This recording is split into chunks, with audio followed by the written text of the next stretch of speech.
So we've done a couple of videos tonight, and I wanted to go over a few different things and getting back to some of our actual Kempo training.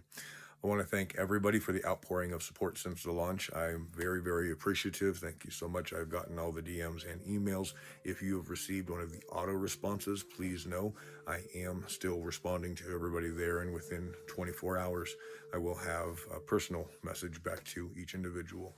With that, we are doing some training tonight, and I'm taking a break from that side of it to be able to continue to post and maintain our presence online.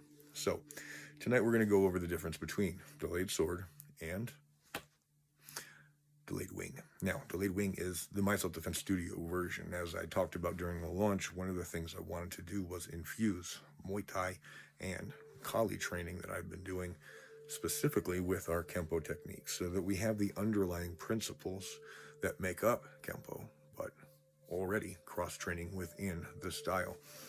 No matter what you train, I highly encourage you to look at cross-training. And for me and all of my people, I have it as a rule.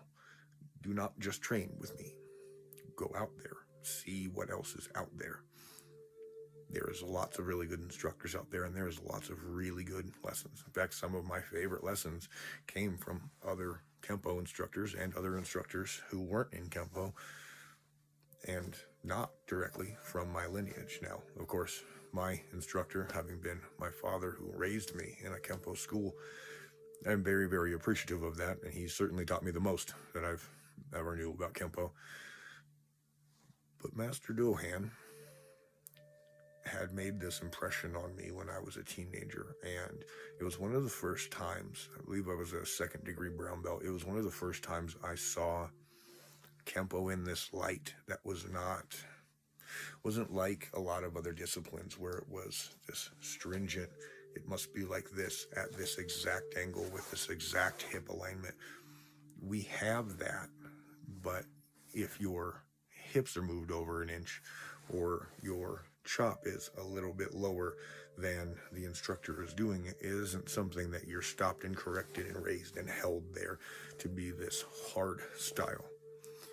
Kempo is a mix. We have hard, we have soft, and we do it like a yin yang and balance.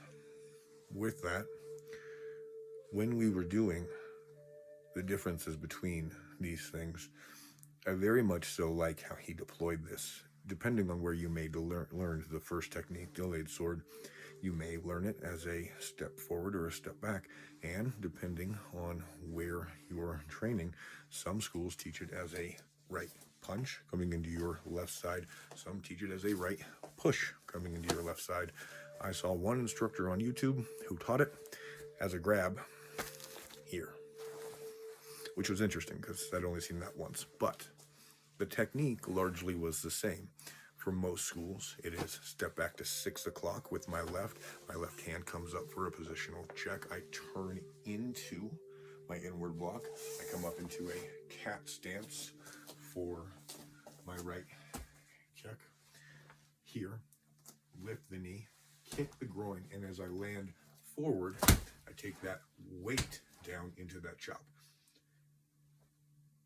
When we learn these things, we learn the mechanical first, and then we practice to become fluid, and then we get to a point where we get to put in power and speed. One of the things I like to start off, even beginners with, is two things about the original delayed sword. When I do this chop, I'm not just landing to chop. You may have seen, if you follow the channel, we've done a few of these videos where if I'm striking, I'm going to try to strike through.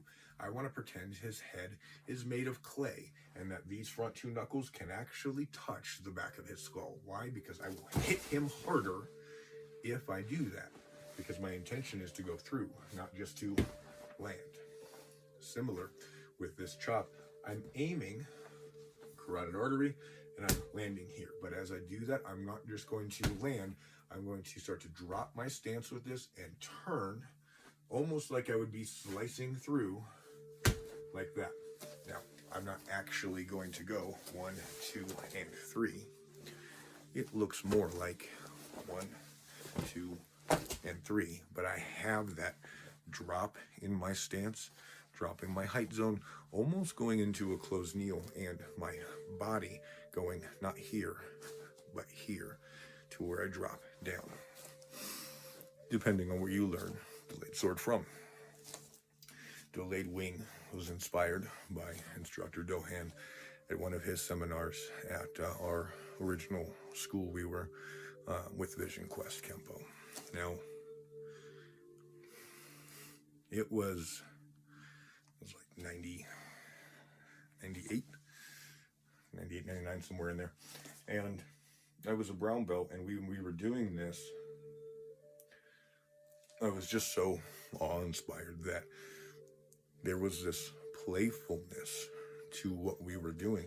And not just playfulness like we were having fun, that was also present, but where we were freely encouraged upon to experiment. Now, you test how the curriculum is written.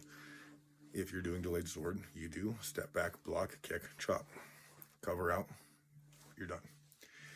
But in practice, this is one of those disciplines that's always encouraging experiment with the technique. So what I had modified for my self-defense studio and infusing with Muay Thai and Kali, our version, similar to Mr. Dohan's version, instead of having it as a step back and block, we do it as a step forward, but not just a step forward. As I step forward with my right and I take my right inward block across my body, as my left comes up for this positional check, and I'm here, I am immediately launching my right knee into his groin. So instead of being there, we are here. As soon as I get here, I'm going to do that same weight distribution where I go to land this foot, but I don't want to think about it as I'm landing.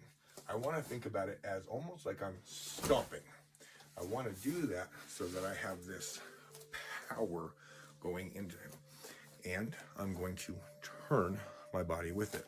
So as I'm here, I'm there. Having that turn coming up from our roots gives us the ability to help transfer our weight in. And I like it as a stomp because it gives me that oomph of striking to the throat. Now, available target. If you land on the head, you land on the head. I love everything to do with self-defense techniques and striking the throat.